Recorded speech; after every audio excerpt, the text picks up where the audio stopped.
اور رزق دیا ہم نے ان کو من الطیبات پاکیزہ چیزوں سے، فَمَا اخْتَلَفُوا حَتَّى جَاءَهُمْ مگر بئیں ہما نہیں اختلاف کیا انہوں نے، حتیٰ کہ آیا ان کے پاس العلم علم صحیح، ان ربک یقضی بینہم بے شک رب تیرا فیصلہ کرے گا درمیان ان کے قیامت کے دن، فی ما بیچ ان مسائل کے، کانوا فیہ یختلفون کہ تھے ان مسائل میں اختلاف کرتے۔ یہ مضمون سابق مفصل ہو گیا کہ اختلاف کس نے ڈالا، کیوں ڈالا، کب ڈالا۔ وَلَقَدْ سے زجر ہے، البتہ تحقیق بعد از غرق فرعون دیا ہم نے بنی اسرائیل کو مبوّع صدق ٹھکانہ عمدہ، بہترین ٹھکانہ مصر و شام، اور رزق دیا ہم نے ان کو پاکیزہ چیزوں سے، فَمَا اخْتَلَفُوا اب چاہیے یہ تھا کہ توحید پہ قائم رہتے، دشمن غرق ہوا اور غلامی کی زندگی کا اختتام ہوا اور حکومت مل گئی، مبوّع صدق بہترین مقام ملا، مگر بئیں ہما، یہ ساتھ ملاؤ گے ترجمہ سے پہلے، مگر بئیں ہما ان چیزوں کے باوجود نہیں اختلاف کیا انہوں نے، حتیٰ جاءہم حتیٰ کہ آیا ان کے پاس علم۔ تو اختلاف کس نے کیا؟ مولویوں نے۔ کیوں کیا؟ بغیم بینہم، کب کیا؟ علم آنے کے بعد۔ تو یہ مفصل مضمون اسی کی طرف اشارہ ہے، ان ربک یقضی بینہم، تخویف اخروی ہے اور سوال کا جواب ہے کہ جب اختلاف کیا تو عذاب کیوں نہیں آیا، مٹا کیوں نہیں دیے گئے؟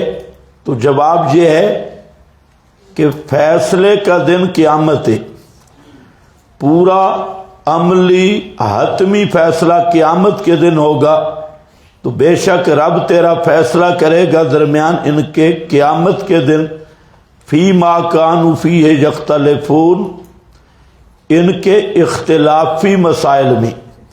اختلافی مسائل کا فیصلہ ہوگا جب پوچھ گچھ نہیں ہوگی، سوال نہیں ہوگا۔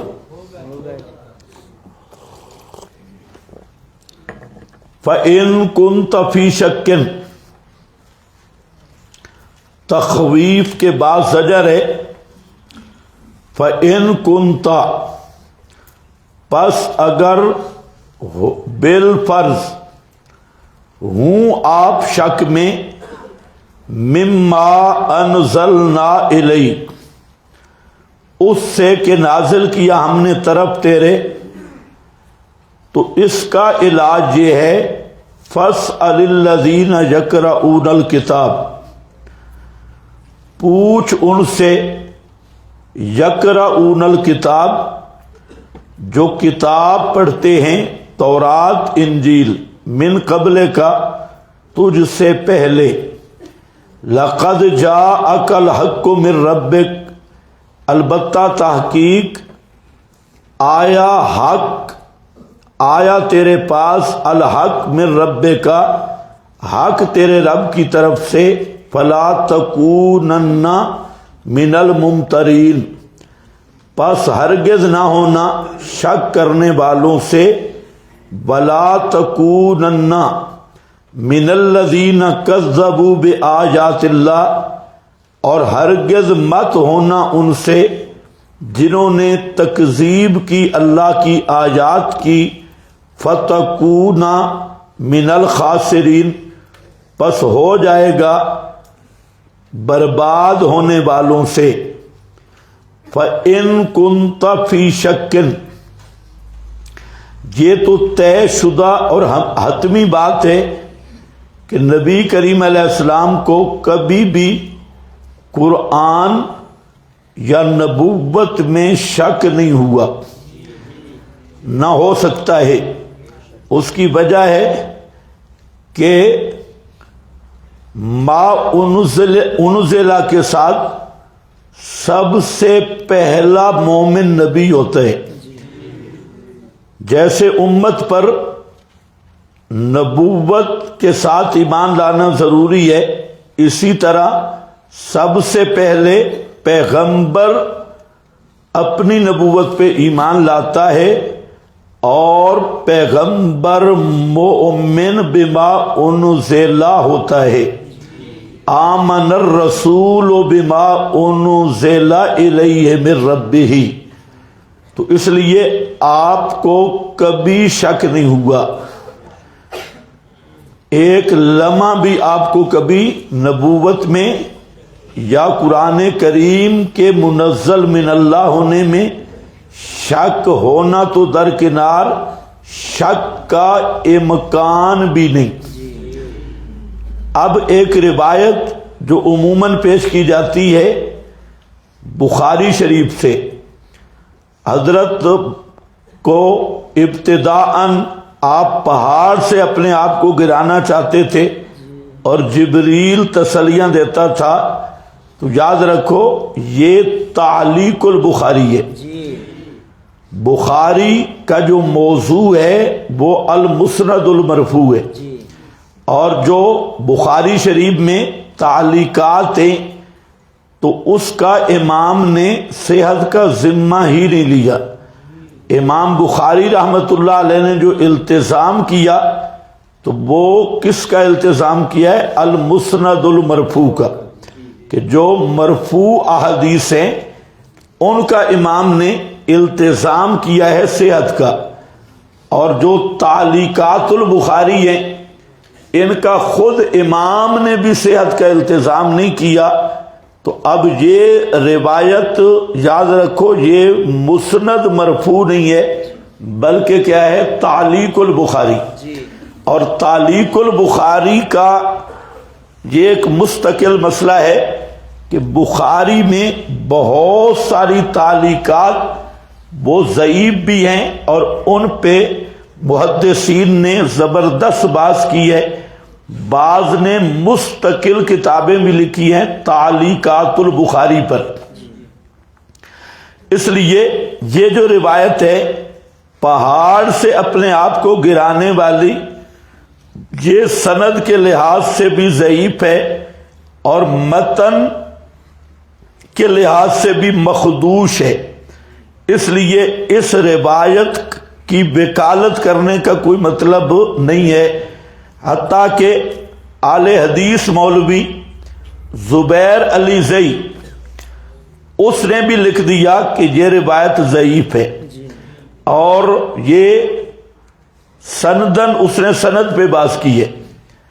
تو ایک تو یہ ذہن میں رکھو، جیسے حضرت عبداللہ ابن عباس کی ایک اور روایت ہے تعلیق بخاری میں، انی متوفی کا ممیتوں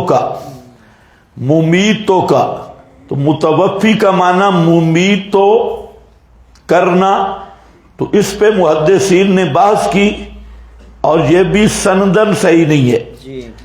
تو تعلیقات بخاری ایک مستقل علمی بحث ہے۔ اتنی بات آپ ذہن میں رکھ لیں کہ امام نے جو التزام صحت کیا ہے وہ مسند مرفوع کا ہے، نہ کہ تعلیقات کا۔ تو فَإِن كُنْتَ فِي شَكٍ، آپ کو کبھی نہ شک ہوا نہ اس کا امکان ہے۔ پھر کنت فی شکن کا کیا معنی؟ تو یہ ایسے ہے جیسے لئن اشرکتا بلو اشرکو بالفرض، خطاب آپ کو ہے لیکن سنایا امت کو جا رہا ہے، سنانا دوسروں کو مقصود ہے۔ بعض نے کہا ان کنت فی شکن ایھا المخاطب، یعنی خطاب آپ کو ہے ہی نہیں، ایھا المخاطب تو خطاب عام ہے، اور دوسرا یہ کہ خطاب آپ کو مانا جائے لیکن یہ ہوگا تعریض، جیسے مختصر معانی میں آپ نے پڑھا کہ کہا ایک کو جاتا ہے سنایا دوسرے کو جاتا ہے، تو یہ اسی قبیل سے ہے کہ خطاب آپ کو ہے اور سنایا امت کو جا رہا ہے۔ بالکل اسی طرح انشاءاللہ پڑھیں گے شبہات خصم میں ایک آیت حوامی میں سبع میں رہ گئی اور آپ نے یاد بھی نہیں کرے، وَاسْأَلْ مَنْ أَرْسَلْنَا مِنْ قَبْلِكَ مِنْ رُسُلِنَا، وہ آیت بھی اسی طرح ہے، مضمون یہی ہے، وہاں پر بھی یہی ہے کہ نہ آپ کو کبھی شک ہوا نہ ہو سکتا ہے۔ یہ جو للڑ برادری آپ کو شکی بنا رہی ہے کہ اگر آپ پوچھیں، آپ کو پوچھنے کی کیا ضرورت تھی، نہ آپ کو شک ہے نہ آپ نے کسی سے پوچھنا تھا، تو وہاں پر بھی اسی طرح تقریر ہوگی۔ چلو وہ آیت آئے گی اس پہ بات ہو جائے گی۔ فَإِن كُنتَ فِي شَكٍ مِّمَّا أَنزَلْنَا إِلَيْكَ، اس سے کہ نازل کیا ہم نے طرف تیرے، پس پوچھ ان سے جو پڑھتے ہیں کتاب، من حیث القراءت بتائیں گے، قراءت کی حیثیت سے وہ بتائیں گے کہ یہ قرآن منزل من اللہ ہے۔ ایک تو اہل الکتاب، اوت الکتاب، جو با انصاف علماء ہیں اور عادل علماء ہیں، وہ خود شاہد ہیں کہ یہ قرآن منزل من اللہ ہے۔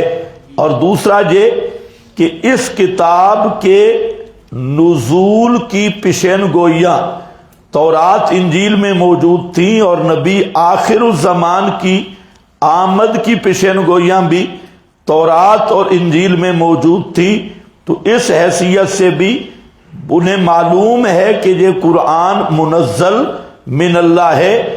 اور عرب والوں کو کہا گیا تم تو بالکل امی اور جٹاٹیٹ ہو، تمہیں کسی چیز کا پتہ نہیں، تو جو علماء عادلین ہیں ان سے پوچھ لو کہ یہ اللہ کی وحی ہے یا نہیں، وہ بھی گواہی دیں گے کہ یہ قرآن اللہ کی وحی ہے۔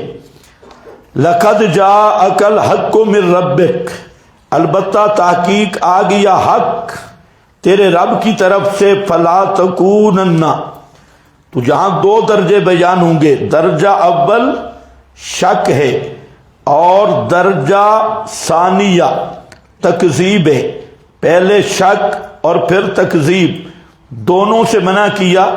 فَلَا تَكُونَنَّ مِنَ الْمُمْتَرِينَ، امتراء پر بحث ہو گئی کہ اس کا معنی مجادلہ کب ہوتا ہے اور شک والا کب ہوتا ہے، تو یہاں کیا ہے، شک والا معنی ہے، فَلَا تَكُونَنَّ، پس ہرگز نہ ہونا شک کرنے والوں سے، بلا تکونن، اور ہرگز نہ ہونا ان سے، کذبوا بآیات اللہ، جنہوں نے تکذیب کی اللہ کی آیات کی، ثمرہ امتراء و تکذیب، فتکونا من الخاسرین۔ ان الذین حقت علیہم، تسلی للنبی صلی اللہ علیہ وسلم، بے شک وہ لوگ کہ حقت علیہم، ثابت آ گئی اوپر ان کے بات تیرے رب کی، لا یؤمنون، وہ ایمان نہیں لائیں گے جن پہ مہر جباریت لگ چکی ہے، بلو جاءتہم کل آیت، اگر آئے ان کے پاس ثبوت حق کی ہر دلیل، حتیٰ کہ دیکھ لیں عذاب علیم کو. فلولا کانت قریۃ، سو کیوں نہ ہوئی. فلولا حلا تحزیز کے معنی میں ہے کیوں نہیں ہوئی. فلولا کانت قریۃ، پس کیوں نہیں تھی بستی ہلاک ہونے والی، آمنت ایمان لائی، کہ نفع دیتا اس کو ایمان اس کا، الا قوم یونس، مگر قوم یونس کی. لما آمنو، جب انہوں نے ایمان لایا، کشفنا عنہم عذاب الخزي، کہ دور کر دیا ہم نے ان سے عذاب رسوائی کا، فی الحیات الدنیا، دنیا کی زندگی میں، اور نفع دیے ہم نے ان کو الہین، ایک مدت تک. بلو شاء ربک، اگر چاہتا رب تیرا، لآمن من فی الارض، اگر چاہتا رب تیرا، بالجبر، تو البتہ ایمان لاتے من فی الارض، تمام وہ جو زمین میں ہیں، مگر بعض حکمتوں کی وجہ سے یہ نہ چاہا. وہ حکمتیں کیا ہیں؟ بلا کل یبلوکم، یہ مضمون آپ پڑھ چکے ہیں. کلہم جمیعا، سارے کے سارے تمامی. افا انت تکرہ الناس، کیا آپ مجبور کر سکتے ہیں لوگوں کو، یہاں تک کہ ہوں ایمان لانے والے. بما کان لنفس، حالانکہ نہیں کسی نفس کے اختیار میں، ان تؤمن الا باذن اللہ، یہ کہ ایمان لائے مگر اللہ کے اذن اور مشیت سے. وَيَجْعَلُ الرِّجْسَ، اور کرتا ہے اللہ گندگی کو، عَلَى الَّذِينَ، اوپر ان کے، لا یعقلون، جو سمجھنا نہیں چاہتے، جو سمجھتے نہیں، یعنی سمجھنا چاہتے ہی نہیں. اب یہاں مسئلہ ہے الا قوم یونس کا. اس پر بڑی بحث ہوئی، اور آپ کے پاس یہ بحث مفصل لکھی ہے کہ الا قوم یونس، یونس کی قوم. تو اس پر میں نے صبح کے درس میں جو گفتگو کی، اگر وہ ذہن میں ہے تو اب گفتگو کی ضرورت نہیں ہے. مسئلہ یہی تھا کہ یہاں اس آیت کے بھی دو معنی کیے گئے.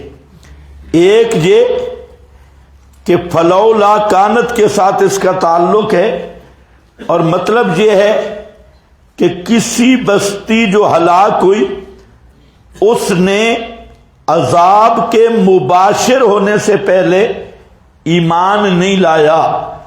اگر وہ عذاب کے مباشر ہونے سے پہلے ایمان لاتی تو ان کی توبہ بھی قبول ہوتی. صرف حضرت یونس کی قوم ایسی تھی کہ عذاب کے آثار دیکھ کر قبل از مباشرت ایمان لائی تو ان کی توبہ قبول ہوئی. تو اس صورت میں یہ عذاب اصلی عذاب تھا، اور اصلی عذاب کا ضابطہ یہی ہے کہ جب تک مباشر نہ ہو جائے اس وقت تک توبہ قبول ہوتی ہے. یہ قاعدہ اور ضابطہ ہے.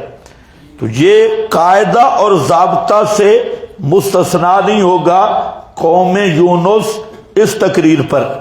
اور دوسرا یہ ہے کہ عذاب کی مباشرت کے وقت اگر کوئی ایمان لائے تو اس کا ایمان قبول نہیں ہوتا. صرف ایک قوم مستثنا ہے اور وہ ہے قوم یونس. تو اس لحاظ سے مباشرت بالعذاب کے ضابطہ سے، قاعدہ سے قوم یونس مستثنا ہوگی، کہ صرف ایک قوم مستثنا ہے، باقی کوئی قوم کے لیے یہ ضابطہ نہیں ہے. جیسے آپ پڑھتے ہیں کہ ہر ضابطہ میں کچھ نہ کچھ چیزیں مستثنا بھی ہوتی ہیں. یہاں یہ، لیکن پہلے والا معنی بہتر ہے یہاں پر مودودی علیہ ما یستحقو نے بہت بڑا بلنڈر کیا، اور اس نے کہا، نکتہ سنجی کی کہ قوم کی توبہ کیوں قبول ہوئی، کہ پیغمبر جب فریضہ رسالت میں کوتاہی کر گیا. حضرت یونس کے بارے میں لکھتے ہیں فریضہ رسالت میں کوتاہی کر گیا، تو اس لیے ان کی توبہ، یعنی مودودی یہ کہنا چاہتا ہے کہ ان پر اتمام حجت ہی نہیں ہوئی تھی، اور پیغمبر یونس نے فریضہ رسالت میں کوتاہی کی ہے. حالانکہ یاد رکھو یہ خالصتاً کفریہ سوچ ہے، کوئی پیغمبر بھی فریضہ رسالت میں کوتاہی نہیں کرتا. اللہ تعالی انبیاء کو خود منتخب کرتے ہیں، اللہ یصطفی من الملائکۃ رسلا ومن الناس. تو پیغمبر اگر فریضہ رسالت میں کوتاہی کر جائے تو اس کا مطلب کیا ہوا کہ اللہ کا انتخاب ہی صحیح نہیں تھا. استفاء الہی پر جب اعتراض ہوگا تو پھر اللہ کے علم پہ بھی اعتراض ہوگا کہ اللہ کو معاذ اللہ پتہ نہیں چلا. تو بہرحال یہ مودودی صاحب کی بہت ہی بھیانک اور کفریہ سوچ ہے. اور یہ اب جو موجودہ تفہیم القرآن ہے اس سے تو یہ عبارتیں انہوں نے نکال دی ہیں، لیکن پہلی میں موجود ہیں اور ان کے رسائل میں بھی موجود ہیں. تو بعد والے اگر عبارتیں نکالتے ہیں تو مصنف کا جرم تو معاف نہیں ہو سکتا جب تک مصنف خود توبہ نہ کرے.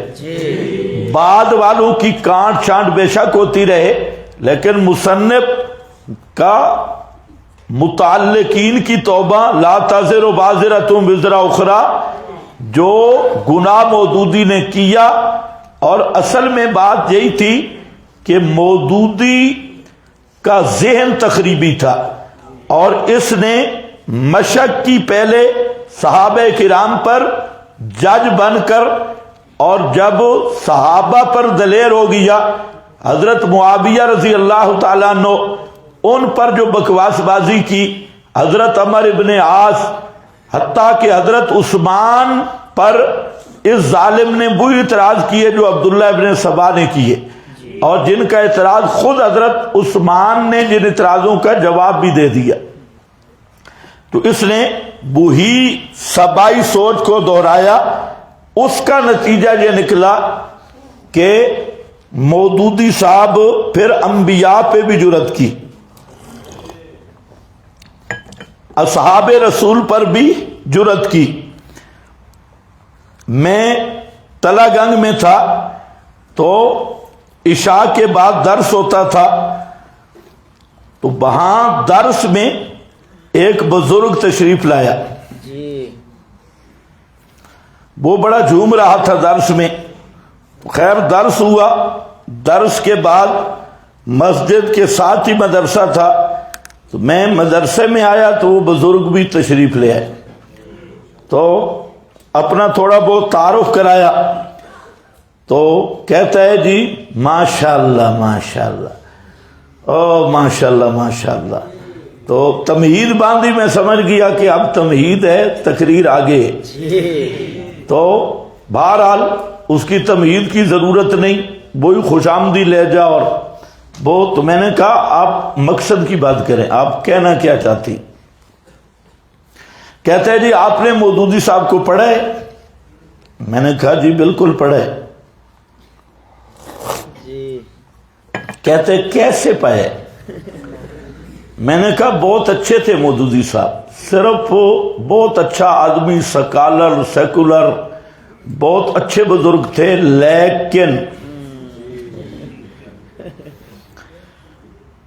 لیکن مودودی صاحب ایک بدعتی، کنبہ پرور اور دنیا پرست انسان تھا. اپنے مشن میں ناکام ہوا، اور اس کی بیوی بڑی زبان دراز تھی. کہتا استغفر اللہ استغفر اللہ. میں نے کہا ابھی سنتا.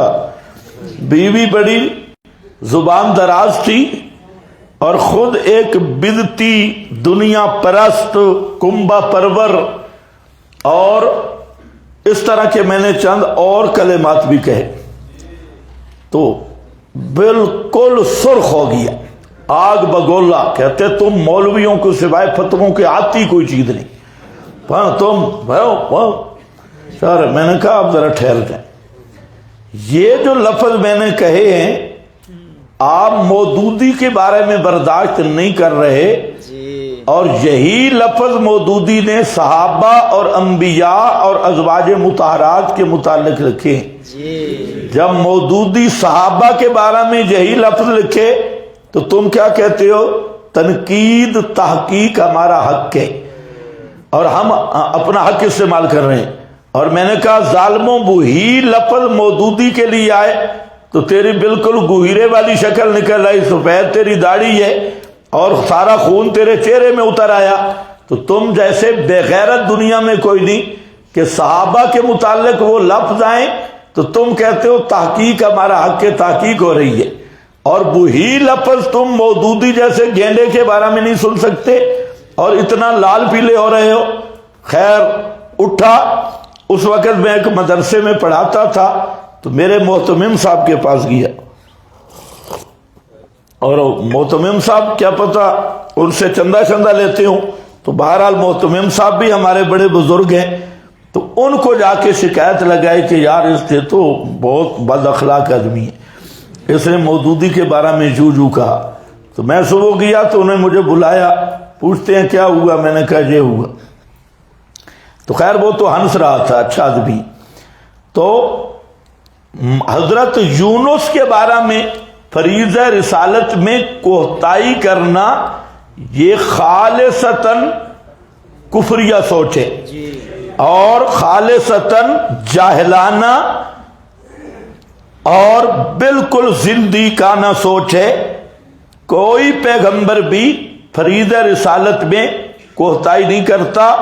حضرت یونس نے بھی پوری دعوت دی، اور صرف جو حضرت یونس کی اجتہادی معاملہ میں جو خطا اجتہادی جس کو کہا جاتا ہے وہ صرف اتنی تھی کہ حضرت یونس جب بھی پیغمبر بستی چھوڑتا ہے تو اللہ تعالیٰ کی طرف سے وہی آتی ہے۔ عذاب کی بات تو حضرت یونس کو بتا دی گئی تھی لیکن وقت نہیں بتایا گیا تھا، تو حضرت نے اجتہاد فرمایا 3 دن۔ تو یہ اجتہاد میں غلطی ہو سکتی ہے، جیسے پہلے بھی میں نے ذکر کیا ہے، تو اجتہاد خطا ہے اجتہاد تو اتنی حد تک جس کو قرآن نے بیان کیا۔ باقی حضرت یونس نے پوری دعوت دی، تبلیغ اور پیغام پہنچانے میں کوئی سوال ہی پیدا نہیں ہوتا کہ کوئی پیغمبر کوتاہی کرے۔ ہر پیغمبر رسول امین، امانت دار ہوتا ہے اور پورا پیغام پہنچاتا ہے، اور پیغمبر معصوم ہوتی ہیں۔ لما آمنوا کشفنا عنہم عذاب الخزي، دور کر دیا ہم نے ان سے ذلت کا عذاب دنیا میں، ومتعناہم الہین، اور نفع دیے ہم نے ان کو الہین، ایک وقت تک یعنی موت تک۔ حضرت یونس کا واقعہ اپنے مقام پہ آئے گا۔ یہ کشتی میں سوار ہوئے، کشتی بھنور میں پھنسی، ڈگمگانے لگی، قرعہ اندازی ہوئی، کشتی کا بوجھ ہلکا کرنے کے لیے نام حضرت یونس کا نکلا، اور یہ پوری توضیح دوسرے مقام پہ آ رہی ہے۔ تو حضرت یونس کشتی سے اتارے گئے اور مچھلی کے پیٹ میں گئے، اور پھر مچھلی نے اگلا تو حضرت یونس پھر صحیح صحت مند ہوئے، اور پھر قوم منتظر تھی تو حضرت پھر قوم کی طرف واپس آئے۔ تو متعناہم الہی ولو شاء ربک ہو گیا۔ اس آیت کا مضمون یہ پہلے حل ہو چکا ہے. آگے افا انتا تکرہ الناس، یہ مضمون بھی واضح ہے کہ ہدایت دینا آپ کے اختیار میں نہیں، توفیق ہدایت آپ کے اختیار میں نہیں. حتیٰ یکونوا مؤمنین. وما کان لنفس پہ توجہ کرو، ما کان لنفس نہیں ہے کسی نفس کے اختیار میں ایمان لانا، الا باذن اللہ، مگر ساتھ توفیق اللہ کے. اچھا دوسرے مقام پہ آیا ہے ما کان لنفس ان تموتا الا باذن اللہ. نکالو ذرا اس کو، تھوڑا تھوڑا ہلاتا رہے، کیا پتہ سیٹ ہی ہو جائے. اس نے تو میرا پسینہ نکال دیا.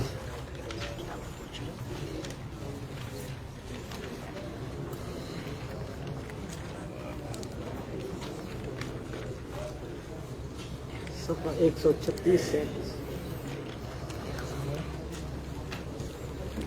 136 ہاں صفحہ 136. وما کان لنفس ان تموت الا باذن اللہ. یہ سورت آل عمران ہے، آیت 145. اس کو ذرا اچھی طرح دیکھیں.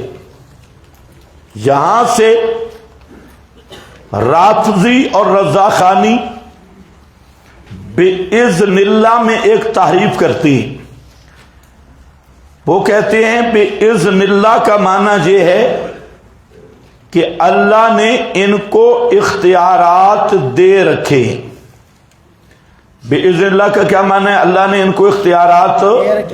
وہ لفظ بولتے ہیں کہ انبیاء، اولیاء، امام بِإِذْنِ اللہ تصرف فرماتے ہیں. اب یہ ایک دھوکہ ہوتا ہے، عام طور پہ لوگ سمجھتے ہیں بِإِذْنِ اللہ کا معنی یہ ہے کہ اگر اللہ چاہے معجزہ ظاہر کرے تو وہ اس معنی کو لیتی ہیں. اور رضا خانی، رافضی دونوں گروہ بِإِذْنِ اللہ کا معنی یہ کرتے ہیں کہ اللہ نے اختیارات دے رکھے، اپنے اذن سے ان کو اختیارات دے رکھے ہیں. تو یہاں کیا معنی کرو گے؟ ما کان لنفس ان تموت الا باذن اللہ. تو ہر انسان کو اللہ نے موت کا اختیار دے رکھا ہے. ہر انسان اپنی موت کا مختار ہے، اختیار دے رکھا ہے. تو اذن اللہ کا معنی دے رکھنے کا کیا مطلب؟ جب حضرت عیسیٰ کے بارے میں آتا ہے کہ تحیی الموتى بِإِذْنِ اللہ، بِإِذْنِ اللہ، تو وہاں پر معنی یہ کرتے ہیں کہ اللہ نے ان کو احیاء موتیٰ کا اختیار دے دیا تھا. تفویض والا معنی، حالانکہ یہ بالکل کفریہ معنی ہے. مستقل تفویض دے دیا تھا یہ نہیں ہے. جیسے یہاں دے دیا نہیں ہے، موت کسی کے اختیار میں نہیں. جب اللہ چاہے کسی کو موت دے تو یہ اللہ کا اختیار ہے. تو ما کان لنفس ان تموت الا باذن اللہ. اسی طرح ان تؤمن الا باذن اللہ، جو توفیق ہدایت ہے یہ اللہ نے کسی کو دے رکھی نہیں، تفویض نہیں کی.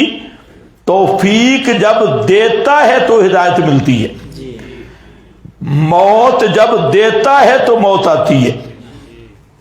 وَيَجْعَلُ الرِّجْسَ عَلَى الَّذِينَ لَا يَعْقِلُونَ، اور کرتا ہے گندگی شرک کی. الرجسہ سے مراد شرک والی گندگی اوپر ان کے جو سمجھتے نہیں. قُلِ انظُرُوا مَاذَا فِي السَّمَاوَاتِ، زجر بر اناد کفار. انظروا یا نظر سے مراد تفکر ہے. ایک نظر بالعین ہے، یہ نہیں مراد، نظر بالقلب یعنی غور و فکر کرو، ماذا فی السماوات کیا کچھ ہے آسمانوں میں، والارض اور زمین میں، وما تغنی اور نہیں کفایت کرتی، الآیات والنذر آیات تکوینیہ، الآیات سے مراد کیا؟ آیات تکوینیہ، والنذر اور آیات تشریعیہ ڈرانے والے، ان قوم لا یؤمنون ایسی قوم کو جو ایمان نہیں لاتے، انادن ضدی قوم کو نہ ادلہ تکوینیہ سے پیدا ہوتا ہے اور نہ نذیروں سے پیدا ہوتا ہے، ڈرانے والوں سے پیدا ہوتا ہے، وہ کبھی ایمان نہیں لاتے۔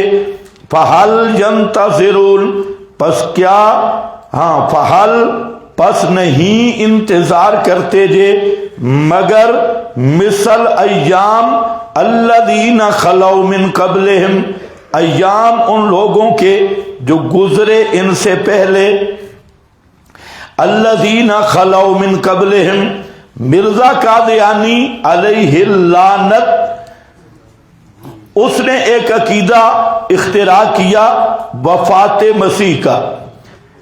اب پورے قرآن میں ایک بھی ایسی آیت نہیں جس کا معنی ہو کہ حضرت عیسیٰ پہ موت آ چکی ہے، حضرت عیسیٰ پر موت آ چکی ہے، پورے قرآن میں کوئی آیت موجود نہیں ہے۔ جتنے منکرین حیات عیسیٰ ہیں یہ سب دجال کے نقش قدم پہ ہیں اور یہ جھوٹ بولتے ہیں، اللہ پر افتراء کرتے ہیں کہ قرآن میں آیا ہے کہ حضرت عیسیٰ فوت ہو چکے ہیں۔ 30 پاروں کے قرآن میں ایک آیت بھی ایسی موجود نہیں ہے جس کا یہ معنی ہو کہ حضرت عیسیٰ پر موت آ چکی ہے۔ دعوت تجھے ہی ہے، باقی رہ گیا کہ حضرت عیسیٰ فانی ہے، حضرت عیسیٰ پر موت آئے گی، موت سے بچ نہیں سکیں گے، زمین پہ اتریں گے موت آئے گی، لہذا خلود والی ایتیں پڑھنا، ما جعلنا لبشر من قبلک الخلد افإن مات کل نفس ذائقۃ الموت، اس طرح کی آیات پڑھ کے یہ دجل کرنا کہ حضرت عیسیٰ پہ موت آ چکی ہے، یہ افتراء علی اللہ اور تحریف فی الآیات ہے کہ کل نفس ذائقہ میں آپ موجود ہیں یا نہیں ہیں؟ تو اس کا کیا معنی ہے؟ آپ مر چکے؟ یہ آیات تو تب پڑھتے کہ حضرت عیسیٰ کی وفات کا کوئی منکر ہوتا، حضرت عیسیٰ پہ موت آئے گی، جھگڑا یہ نہیں ہے کہ وہ موت سے پاک ہے یا نہیں، موت سے پاک صرف اللہ ہے، حضرت عیسیٰ موت سے پاک نہیں، آئیں گے مرنے کے لیے آئیں گے، مریں گے دفن ہوں گے، تو لیکن سوال یہ ہے کہ آ چکی ہے یا نہیں، اس پہ کوئی آیت قرآن میں موجود نہیں، سب دھوکہ دیتے ہیں، فراڈ کرتے ہیں، اور کبھی پبلک کو دھوکہ دیا جی دیکھو جی ما جعلنا لبشر من قبلک الخلد آیا ہے، تو ہم نے کہا کہ ہم نے کب خلد مانا ہے؟ یہ بالکل وہ للڑوں کی طرح باندر ٹپکولی، ایک استدلال ہوتا ہے، ایک باندر ٹپکولی ہوتے ہیں۔ کبھی آپ بندر کو دیوار پہ دیکھیں اور اس کے سامنے کوئی چیز کریں تو وہ جو نقشہ پیش کرتا ہے یہ سارا اس طرح استدلال کرتے ہیں، بالکل باندر کے بچے۔ اب ذرا بات سمجھو، مرزا نے ایک استدلال کیا، اور وہ استدلال کیا ہے کہ قد خلت من قبلہ الرسل ما محمد الا رسول، قد خلت من قبلہ الرسل، اس نے کہا نہیں محمد مگر رسول، ان سے پہلے رسول مر گئے، کیونکہ خلط لفظ ہے، اور خلط کا معنی کیا کیا؟ مر گئے۔ تو آپ سے پہلے سب رسول مر گئے. یہ تو اس لیے یاد رکھو خلا یخلو کا معنی مرنا کسی لغت میں بھی نہیں. خلا یخلو کا معنی ہے مکان خالی کرنا, گزرنا. اور وہ خلوب خواب بالموت ہو یا خلوب بالرفع ہو. تو خلوب کا معنی موت نہیں, ہاں بصورت موت بھی خلوب ہوتا ہے اور بصورت رفع بھی خلوب ہوتا ہے. خلوب دونوں کو شامل ہے کہ بصورت موت ہو تب بھی خلوب ہے اور بصورت ذہاب ہو تب بھی کیا ہے, خلوب ہے. قرآن پاک میں اذا خلو الی شیاطینہم کا کیا معنی ہوگا؟ اذا ماتوا الی شیاطینہم. سنت اللہ قد خلت مر گئی, اللہ کی سنت مر گئی, تو لفظ تو خلت ہے. اب یہاں الذین خلو من قبلہم, تو یاد رکھو خلو جو ہے اس کا معنی ہوتا ہے خلوب المکان. ذہاب اس کا معنی موت نہیں, ہاں موت پر بھی کبھی خلوب کا لفظ بولا جاتا ہے, اس کا انکار نہیں, لیکن خلوب کا معنی موت نہیں ہے. تو خلط سے استدلال کرنا, ماتت اس کا معنی لینا, یہ تحریف ہے کتاب اللہ کی. ہاں بھائی, تو الذین خلو من قبلہم, وہ جو گزر گئے ان سے پہلے. قل فانتظروا, فرما دیجئے انتظار کرو. انی معکم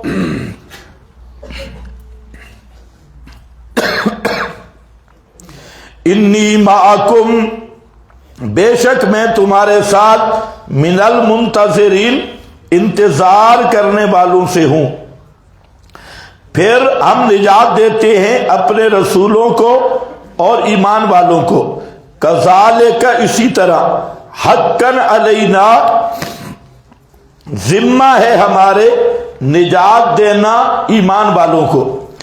قل یا ایھا الناس, دعوے صورت تفصیلی اور یہ دلائل کا ثمرہ ہے. یہ آخری رکوع ہے اور اس میں دعوے صورت آئے گا تفصیلی طور پر جو دلائل کے ثمرے کے طور پہ آئے گا.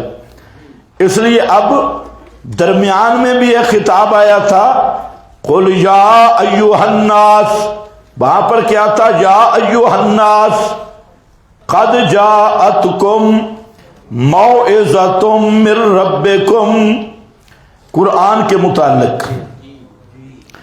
یہاں یا ایھا الناس یہ مسئلہ توحید کے متعلق ہے. تو خطابات قرآن کے کئی قسم پہ ہیں. ایک خطاب عام ہے, ایک خطاب خاص ہے, پھر خطاب خاص بھی کئی قسم پہ ہیں. خطاب عام کا یہی عنوان ہے یا ایھا الناس, یا بنی آدم, یہ بھی خطاب عام ہے. یا ایھا الناس یہ خطاب عام ہے. اور خطاب خاص یا ایھا الذین آمنوا یہ خاص خطاب ہے. اور یا بنی اسرائیل یہ بھی خطاب خاص ہے. یا اہل الکتاب یہ بھی خطاب خاص ہے. کبھی اہل کتاب, کبھی یا بنی اسرائیل, کبھی یا ایھا الذین آمنوا, تو یہ خاص خاص خطاب ہے. اور یہاں پر کیا ہے؟ خطاب عام. تو قرآن کا خطاب عام چونکہ دعوت قرآنی تمام خلق اور تمام مخلوق کے لیے, اس لیے جہاں اصول کی بات آتی ہے تو قرآن میں خطاب عام ہوتا ہے, اور جہاں احکام کی بات آتی ہے تو پھر قرآنی خطاب خاص ہوتا ہے. اور جہاں اہل کتاب کو دعوت دینی ہو یا دوسرے خاص خاص گروہوں کو دعوت ایمان دینی ہو تو پھر وہاں خطاب خاص ہوتا ہے. سب سے پہلا امر وہ قرآن میں کہاں سے آئے، کہاں پر آئے؟ سب سے پہلا امر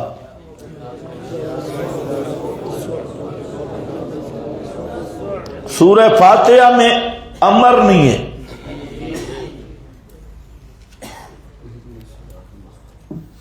دعا ہے، اہدنا دعا ہے۔ امر کہاں سے شروع ہوتا ہے؟ آگے پھر ذالک الکتاب، تعارف کتاب ہے، پھر کتاب کے شاگردوں کا تعارف ہے، لیکن سب سے پہلا جو حکم آیا ہے وہ ہے یا ایھا الناس اعبدوا ربکم، اعبدوا ربکم، خطاب عام، بیان توحید ہے، اور پھر یہ توحید کا مسئلہ خطاب عام، اور توحید کا نصاب قرآن، وہ آج صبح آپ نے پڑھا یا ایھا الناس قد جاءتکم موعظۃ من ربکم، عالمی پیغام، اعبدوا ربکم عالمی کتاب، موعظۃ من ربکم عالمی رسول، یا ایھا الناس انی رسول اللہ الیکم جمیعا، عالمی رسول، یا ایھا الناس۔ تو یہ وہ اصول ہے۔ قیامت کی بات آئی یا ایھا الناس، وہاں پر بھی یا ایھا الناس آئے، قیامت کو سورہ نساء نکال لو، قیامت میں بھی یا ایھا الناس، رسالت بھی یا ایھا الناس، کتاب بھی یا ایھا الناس، توحید بھی یا ایھا الناس۔ کو سمجھ گئے میری بات؟ تو یہی عالمی چیزیں تھیں۔ اگر کہیں امامت بھی ہوتی تو پھر بھی آتا یا ایھا الناس انا ولی اللہ خلاف خلیفت ہوں میرا فصل، فصل پورے قرآن میں نہیں۔ تو کہتے ہیں قرآن امام لے کے بھاگ گیا، مارو امامہ، پوری امت سے قرآن چھین کے بھاگ گیا۔ خدا کے بندے، تھوڑا بہت کوئی غصہ کرنا چاہیے تھا، قرآن چھین کے بھاگ گئی۔ بیر ناراضگی بھی کوئی ہفتہ ڈیڑھ ہوتی ہے، 260 سے امام ناراض ہوا، راضی نہیں ہو رہا۔ روافض کہتے ہیں 313 شیعہ مسلمان ہو گئے تو امام نکل آئے گا۔ 313 شیعہ مسلمان ہو گئے تو مطلب ہے ابھی تک سارے کافر ہیں۔ نہ 313 شیعہ مسلمان ہوں، نہ امام غار سے آئے، تو ایسے ہم پہ ناراض ہوتے ہیں، جی فتویٰ لگاتے ہیں، جی تکفیر تکفیر تو تم کر رہے ہو کہ کوئی 313 بندے کے بچے بنو، امام باہر آ جائے۔ یا ایھا الناس، اب سننا ہے یا ایھا الناس، فرما دیجئے میرے پیغمبر یا ایھا الناس، عالمی نبی کی عالمی دعوت، عالمی مرکز سے اعلان ہو رہا ہے، مرکز بھی عالمی، نبی بھی عالمی، نصاب بھی عالمی، دعوت بھی عالمی۔ قل یا ایھا الناس، اے لوگو، ان کنتم فی شک من دینی، اگر ہو تم فی شک من دینی، بیچ شک کے میرے دین کے بارے میں، آؤ میں تمہیں بٹ نکال کے دے دوں۔ ہاں اگر کوئی شک ہے تو بٹ نکلنے لگے ہیں، ہاں شک اپنا دور کر دے، میں محمد کا دین کیا ہے، فَأُخْبِرُكُمْ، میں تمہیں خبر دوں میرا دین کیا ہے، فَلَا أَعْبُدُ الَّذِينَ تَعْبُدُونَ مِن دُونِ اللَّهِ، فَلَا الذین تعبدون من دون اللہ، میں نہیں پکارتا ان کو، میں نہیں پکارتا یا اعبدو کا معنی ادعو، میں نہیں پکارتا حاجات میں مشکلات میں۔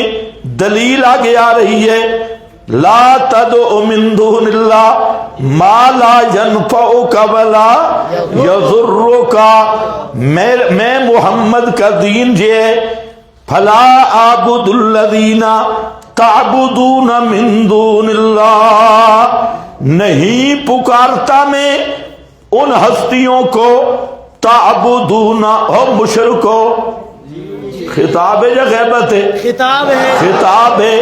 محمد کا دین چھپ چھپا کے نہیں ہے، آنکھوں میں آنکھیں ڈال کے کہنا ہے، نہیں پکارتا میں ان ہستیوں کو تعبدون من دون اللہ، کہ تم پکار رہے ہو اللہ کے سوا۔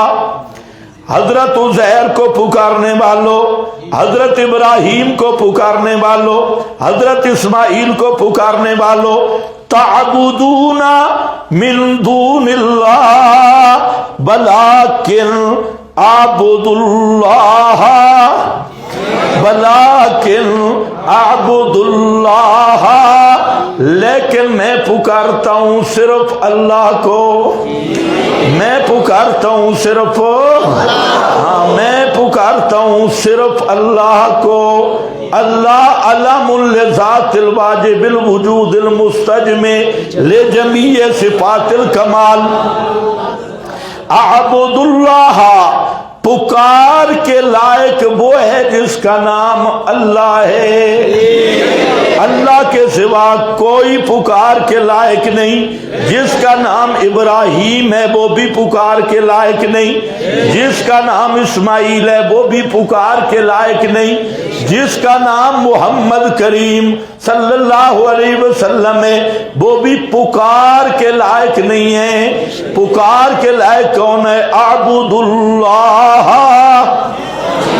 پکار کے لائق وہ ہے جس کا نام اللہ ہے، جو اللہ ہے وہ پکارے سننے والا۔ اعبد اللہ، کون اللہ؟ اللہ ہی پکار کے لائق ہے اور کوئی پکار کے لائق نہیں۔ کیوں؟ الذی موصول سے لا گیا ہے، جو کیا ہوتا ہے کہ مقام علت کے معنی ہوگا کیوں۔ اللہ ہی کو کیوں پکارتے ہو؟ اللہ ہی پکار کے لائق کیوں ہے؟ وجہ کیا ہے؟ فرمایا وجہ یہ ہے الذی یتوفاکم، الذی یتوفاکم، اس لیے کہ وہ تمہیں موت دیتا ہے۔ الذی یتوفاکم، اس لیے کہ وہ المتوفی ہے، باقی سب المتوفا ہیں۔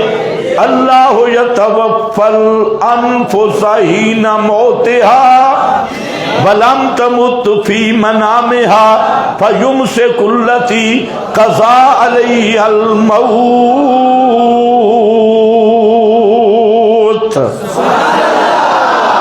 قضا علیہا الموت، جس پہ موت آ جائے وہ سنتا کوئی نہیں، اس میں ادراک کوئی نہیں، جب ادراک نہیں تو پکار کے لائق بھی نہیں۔ سب پہ موت، نبیوں پہ موت، ولیوں پہ موت، فرشتوں پہ موت، نبی المتوفا، ولی المتوفا، جبریل بھی المتوفا، حتیٰ کہ موت پر بھی موت ہے، موت سے پاک ہے اور تمہیں سب کو موت دیتا ہے۔ یہ ہے محمد کا دین۔ یہ دین ریبن میں بیان ہوتا ہے تو پھر کیوں فراڈ کرتے ہیں بھائی؟ دوستو بزرگو، ہماری زندگی میں پورا کا پورا دین کیسے آئے گا؟ تمہاری زندگی میں پورا کا پورا اس طرح کو پورا دین سمجھے؟ اگر محمدی دین ہے تو یہ دین ہے۔ اور یہ جو لوگ کہتے ہیں حیات ممات فروعی مسئلہ ہے، فلانا مسئلہ ہے، اور توحید کی اللہ نے بنیاد ہی حیات سما پہ رکھی ہے. بے شک مسئلہ حیات سما فروعی ہے تو پھر مسئلہ الہ بھی فروعی ہے. پھر کوئی مسئلہ اصولی بن سکتا ہی نہیں. اس لیے ولیکن اعبدوا اللہ الذی یتوفاکم، دلیل دیکھو، الذی یتوفاکم، وہی ذات. اور آپ تو ملا لوگ بہت زیادہ بیٹھے ہیں، آپ ذرا غور کریں، یہ موصول صلہ کے جو ضابطہ پڑا ہے جہاں لگے گا نہیں لگے گا؟ ہاں لگے گا. تو پھر یہ حسر کی علت بنے گا. اللہ ہی پکار کے لائق کیوں ہے؟ اس لیے کہ اللہ ہی موت سے پاک ہے، اور اللہ کے سوا کوئی پکارنے کے لائق کیوں نہیں؟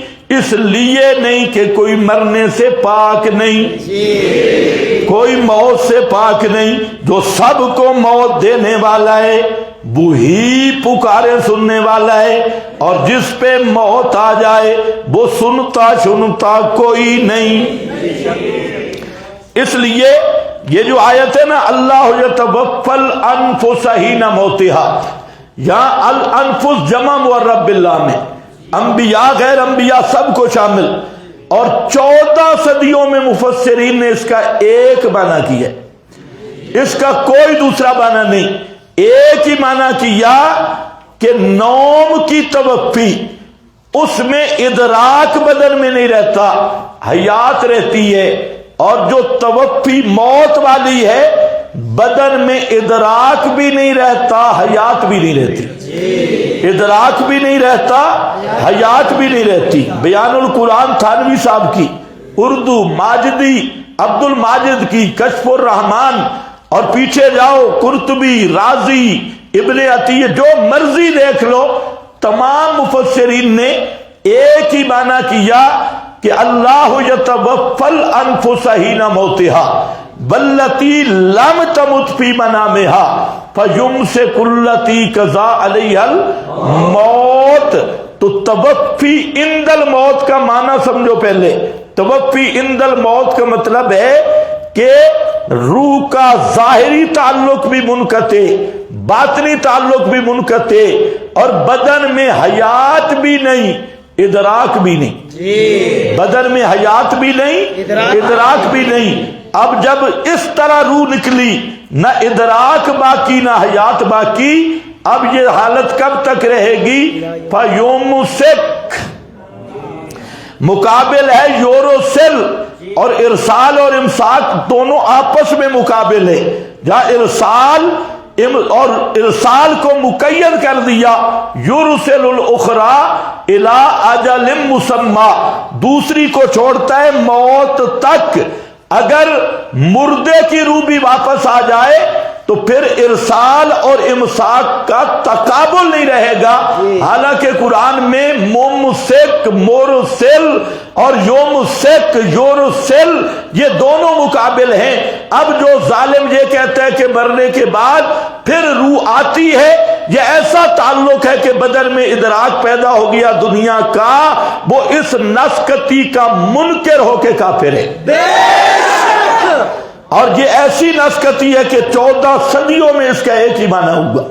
اردو میں بھی ایک ہوا، عربی میں بھی ایک ہوا، فارسی میں بھی ایک ہوا، شافعی مفسرین نے بھی ایک کیا، حنفیوں نے بھی ایک کیا، مالکیوں نے بھی ایک کیا، حنبلیوں نے بھی ایک کیا، حتیٰ کہ غیر مجلدوں نے بھی ایک کیا.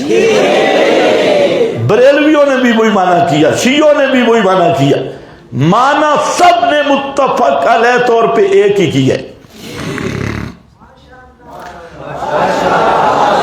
تو اب ماشاءاللہ سے پہلے ذرا سمجھو، باقی سب کیا ہے؟ المتوفا. اس لیے وہ پکار کے لائق نہیں کیونکہ سنتے نہیں، وہ پکار کے لائق نہیں کیونکہ دیکھتے نہیں، وہ پکار کے لائق نہیں، ان میں ادراک نہیں، ان میں ادراک نہیں. اور اللہ ہی متوفی ہے. اللہ یتوفی الانفس، وہاں پر بھی لفظ اللہ کی تقدیم حسر کے لیے ہے، اللہ ہی متوفی ہے، باقی سب متوفا ہیں۔ جو متوفا ہو وہ پکارے نہیں سنتا، پکارے سننے والا وہ ہے جو متوفی ہو، فوت کرنے والا ہو، اور متوفا کا معنی فوت ہونے والا۔ الذی، بولو بولو، الذی یتوفاکم۔ شیخ القرآن رحمۃ اللہ علیہ ان کی 70% تقریریں اسی رکوع پر مشتمل ہے۔ جہاں بھی حضرت شیخ گئے یہ رکوع لازمی بیان کیا، ان کنتم فی شک من دینی، اگر ہو تم بھی شک کے میرے دین میں، سنو میرا دین کیا ہے، فلا اعبد الذین تعبدون من دون اللہ ولکن اعبد اللہ الذی یتوفاکم، لیکن میں اس کو پکارتا ہوں الذی یتوفاکم، جو ذات تمہیں فوت کرتی ہے، الذی یتوفاکم کو نہیں بھولنا۔ یہ مسئلہ الہ بیان ہو رہا ہے دوستو بزرگوں۔ آج کئی ہمارے مولوی حضرات اس غلط فہمی میں، اللہ ان کو ہدایت نصیب فرمائے، ہاں وہ کہتے ہیں جی یہ مسئلہ تو فروعی ہے اور اصولی مسئلہ جو ہے وہ الہ ہے۔ ان کو یہ نہیں پتا کہ مسئلہ الہ جو قرآن نے بیان کیا وہ اس کی بنیاد ہی اسی مسئلہ پہ ہے، اسی مسئلہ پہ ہے۔ اور پھر دہرانے کی ضرورت تو نہیں نا آیت الکرسی، آیت الکرسی میں کیا ہے، اللہ لا الہ الا هو الحی الحی، پہلی دلیل الحی، پہلی دلیل الحی۔ بعض مولویوں نے آیت الکرسی پہ کتاب لکھی ہے، پھر بھی کہتے ہیں الحی دلیل دے کر بھی کہتے ہیں حیات ممات فروعی ہے۔ اللہ لا الہ الا هو الحی، آل عمران میں چلے جاؤ، اللہ لا الہ الا هو الحی، حامی مومن میں چلے جاؤ، هو الحی لا الہ الا هو فادعوہ مخلصین لہ الدین کل شیء ہالک۔ آگے ہاں اس سے پہلے پڑھو ذرا نکالو قصص، ایسی آیت کے آگے پیچھے مسئلہ الہی آ سکتے۔ کل شیء ہالک الا وجہہ،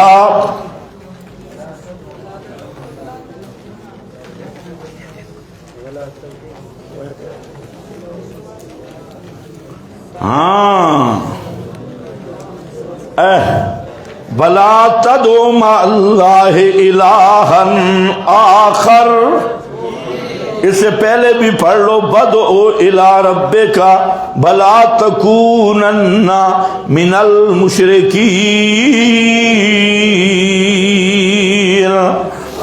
ولا تدع مع اللہ الہا آخر لا الہ الا ہو۔ تھوڑا سا وقف ہے، تھوڑا سا وقف ہے، وقف اس لیے دیا کہ مولوی شرم کر، تھوڑا سا رک کے آگے پڑھ، آگے مسئلہ کیا آ رہا ہے، لا الہ الا ہو کل شیء ہالک الا وجہہ۔ ہاں وقف دیا تاکہ تم سمجھ سکو کہ اللہ کے سوا الہ کیوں کوئی نہیں، اس لیے کہ سارے ہالکن، اور جب ہر کوئی ہالک ہے تو ہالک الہ نہیں ہوتا، الہ مالک ہوتا ہے، ہالک الہ نہیں ہوتا، الہ کون ہوتا ہے، مالک ہوتا ہے، جو ہالک ہو وہ الہ نہیں۔ اور آخری آیت پھر ایک دفعہ دیکھ لو سورہ نحل میں آیت نمبر 20، اموات غیر احجاء وما یشعرون ایان یبعثون۔ آگے آگے آگے الہکم الہ